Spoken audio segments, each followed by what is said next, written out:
जैसे साहब निहायत मैंने की बात तफसीलन आपकी गुफ्तगू को सुना। आपने आपका एक अपना नजरिया है, आप हमेशा से बात करते हैं कि पाकिस्तान और भारत जो है ये दो ममालिक नहीं है, ये एक ही है। लेकिन मतलब हकीकत तो ये है ना कि ये दो मुल्क हैं इस वक्त, और बंटवारा हुआ और उसके बाद दो कौमी नजरिए की बुनियाद पर ये दोनों ममालिक का क्याम हुआ। दूसरा जो आपने बड़ी इंपॉर्टेंट बात की कि हकीकत में होना ये चाहिए था कि ये दोनों ममालिक दहशत गर्दी के खिलाफ मिलकर लड़ते, ये दोनों ममालिक गुर्बत के खिलाफ लड़ते। ये बड़ी इंपॉर्टेंट चीज है क्योंकि ये पूरा रीजन, इसमें ये दोनों ममालिक इन दोनों चीजों से इफेक्ट हुए। पाकिस्तान दहशत गर्दी से बहुत ज्यादा इफेक्ट हुआ है, फिर पाकिस्तान और भारत दोनों ममालिक गुर्बत से बहुत ज्यादा इफेक्टेड है। लेकिन पाकिस्तान ने तो बारहा ये चीज कही कि हम चाहते हैं कि हम जंगे मत लड़े, हम महाज पर एक दूसरे के खिलाफ ना खड़े हो, हम इन इश्यूज को सॉल्व करने के लिए एक दूसरे के साथ खड़े हों। लेकिन हमने माजी में भी देखा, जो पुलवामा का फॉल्स फ्लैग ऑपरेशन भारत ने किया और उसके बाद जो कुछ 2019 में हुआ, अभी पहलगाम का जो फॉल्स फ्लैग ऑपरेशन था, और भारत से खुद आवाजें उठ रही हैं कि इस फॉल्स फ्लैग ऑपरेशन का मकसद बिहार के इंतखाबात थे, मोदी उसमें कामयाबी हासिल करना चाहता था, इसलिए ये प्लान किया। फिर ये सारा 4 दिन का मार्का। मकसद सवाल का ये है कि क्या अब अप्रोच लोगों की बदली है कि ये जो रविश है जिसके ऊपर बीजेपी और बिलखसूस मोदी काम कर रहा है, ये रविश भारत को तबाही के दहाने पर लेकर जा सकती है? देखिए, मेरा नजरिया बिल्कुल साफ है।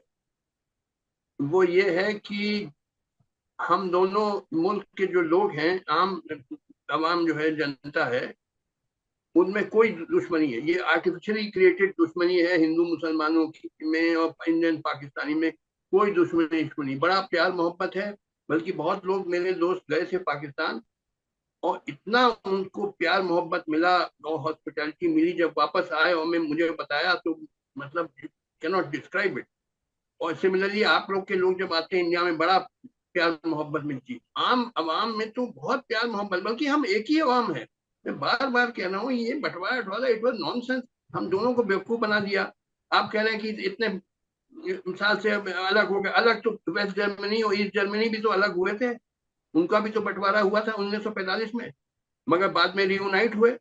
नॉर्थ वियतनाम और साउथ वियतनाम में बंटवारा हुआ 30 ईयर्स, फिर 1975 में यूनाइट हुए। तो ये सब बंटवारा मैं मानता नहीं। क्यों भाई, किस बात का बंटवारा भाई? हम दोनों एक एक कल्चर है, एक एक लोग हैं। तो ये बंटवारा हमको बेवकूफ बनाया गया ताकि हम लोग लड़ते रहें। पूरा खेल देखिए डेवलप कंट्रीज का ये है कि Indian subcontinent should not emerge as a modern industrial giant like another China. एक चाइना ने नाक में दम कर रखा है वेस्ट का।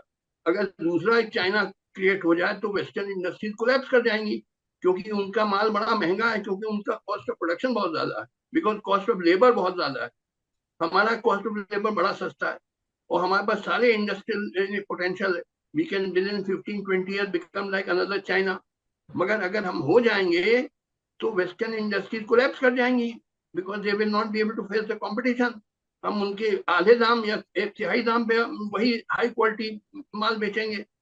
तो पूरा खेल है डेवलप, ये सब डेवलप कंट्री सन 47 का बंटवारा से लेके पहलगाम 2025 अप्रैल तक का सेम थिंग, सेम गेम की।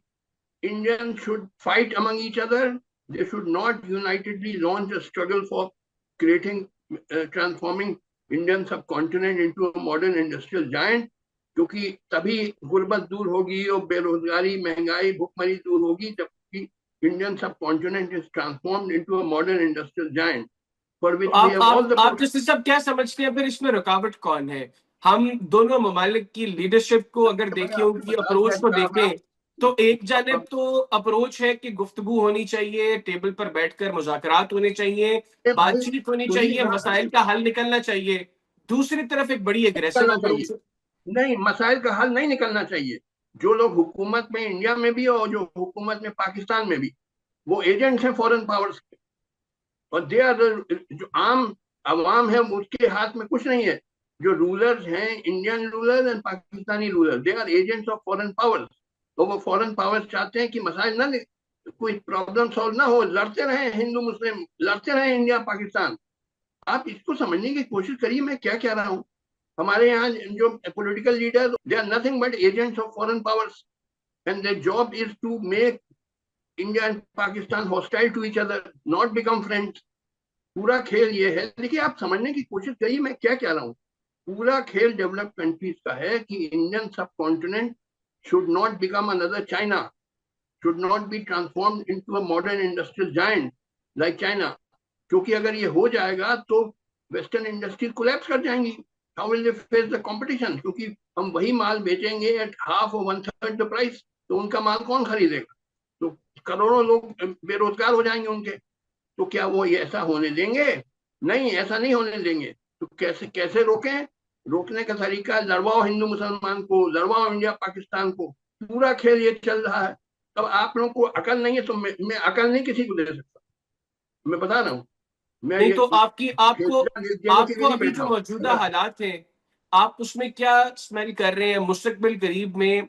जो अभी रिसेंटली वाकयात हुए और उसके बाद जो एक एग्रेशन हमें दिखाई दे रहा है शिकस्त की वजह से भारत के अंदर, आप समझते हैं कि मुस्तकबिल करीब में एक और बड़ा टकराव मुतवक्के है पाकिस्तान और भारत के दरमियान? टकराव होते रहेंगे, आपको लड़वाया जाएगा। आप बंदर हैं, आप समझने की कोशिश करिए ना मैं क्या कह रहा हूँ। जो मदारी बैठा है वॉशिंगटन या लंदन में, वो लड़वाएगा आप लोगों पे, आप लोगों को आपस में। आप लोग को लड़ना, आपको लड़वाया जाएगा, हुक्म आएगा वहां से कि लड़ो लड़ो। और हमारे नेता भी, हमारे लीडर भी, उनका ऑर्डर देती है जो वॉशिंगटन वगैरह से आता है। तो लिहाजा ऑर्डर आया कि लड़ो आपस में, be hostile to each other. पूरा खेल समझने की कोशिश करिए, हो क्या रहा है दुनिया में। पूरा खेल ये है कि इंडियन सब continent should not be allowed to become another China, for which it has all the potential. हमारे पास बड़े ब्राइट इंजीनियर्स हैं। मैं जाता हूँ अक्सर अमेरिका, और अमेरिकन यूनिवर्सिटी मुझे इनवाइट करती हैं। वहां मैं देखता हूँ इंडिया और पाकिस्तान के बहुत हैं प्रोफेसर, मैथमेटिक्स में, साइंस में, इंजीनियरिंग में भरे हुए हैं अमेरिकन यूनिवर्सिटीज में। Brilliant professor from India and Pakistan in mathematics, science, engineering, technology, medicine, and so on. We have huge pool of technical talent, जिसकी वजह से 15-20 साल में we can become a highly industrialized country like China और USA। 15-20 साल से ज्यादा time नहीं लगेगा। मगर अगर ऐसा हो गया तो वेस्टर्न इंडस्ट्री कोलैप्स कर जाएंगी। देखिए, everything turns on cost of labour. Countries which have cheap labor have a distinct advantage over countries which have expensive labor because they can sell at a cheaper price. See, cost of labor is a big chunk of the total cost of production. And countries which have cheap labor, their cost of production is less, and therefore they can sell at a cheaper price. जैसे China में revolution 1949 में हुआ, उसके पहले China बहुत गरीब मुल्क था, मगर 1949 के बाद चाइनीज लीडर्स ने मैसिव इंडस्ट्रियल बेस बिल्डअप किया, और with the cheap labour Chinese are underselling the whole world. मैं अमेरिका जाता हूँ बहुत, वहां के supermarkets are packed with Chinese good, क्योंकि चाइनीज वही माल बेचते हैं जो अमेरिकन मैन्युफैक्चरर बेचता है, but at half the price, because his cost of labour is much less. आप समझे, हमारे यहाँ तो cost of labour is even less than Chinese cost. तो अगर इंडियन सब कॉन्टिनेंट, मैं इंडिया, पाकिस्तान, बांग्लादेश को एक मुल्क मानता हूँ, हम लोग अगर बन जाए मॉडर्न इंडस्ट्रियल जायंट, तो कोलैप्स कर जाएगी western industry, because they can't face the competition. मगर हमारे लिए ये बनना बहुत जरूरी, अगर हम चाहते हैं कि गुर्बत हटाएं, बेरोजगारी, महंगाई, भूखमरी ये सब खत्म करें, तो वी मस्ट ट्रांसफॉर्म आवर सब continent into a modern industrial giant. That is the only way. ठीक है, तो आखिर में हमारा जस्टिस साहब, आखिर में ये बताइएगा, मेरे साथ जो आपका आखिरी प्रोग्राम था, ये भारत के जो गुज़श्ता जनरल इलेक्शंस हैं उनके कुछ दिन के बाद हमारा आखिरी प्रोग्राम हुआ था। उसमें आपने कहा था कि मोदी हुकूमत के लिए इक़्तिदार का ये वाला जो दौर है इसको मुकम्मल करना बहुत मुश्किल होगा और मोदी मुकम्मल नहीं कर पाएंगे, अगले इलेक्शंस तक गवर्नमेंट पे नहीं रह पाएंगे। आपको अभी भी लगता है कि अगले इंतखाबात से पहले मोदी इक़्तिदार में नहीं रहेंगे? नहीं, वो रहेंगे, वो रहेंगे, he will remain prime minister. मुझे अब कोई डाउट नहीं है कि वो प्राइम मिनिस्टर रहेंगे। बिल्कुल, बहुत शुक्रिया जस्टिस साहब, आपने प्रोग्राम के लिए वक्त निकाला। नाज़रीन, जस्टिस रिटायर्ड मार्कंडे काटजू हमारे साथ मौजूद थे, गुफ्तगू की आपने सुनी। उम्मीद करता हूँ आपको आज का प्रोग्राम पसंद आया होगा। अपना फीडबैक मुझे कमेंट सेक्शन में जरूर दीजिएगा। इजाजत दीजिए, अल्लाह हाफिज। पाकिस्तान हमेशा जिंदाबाद।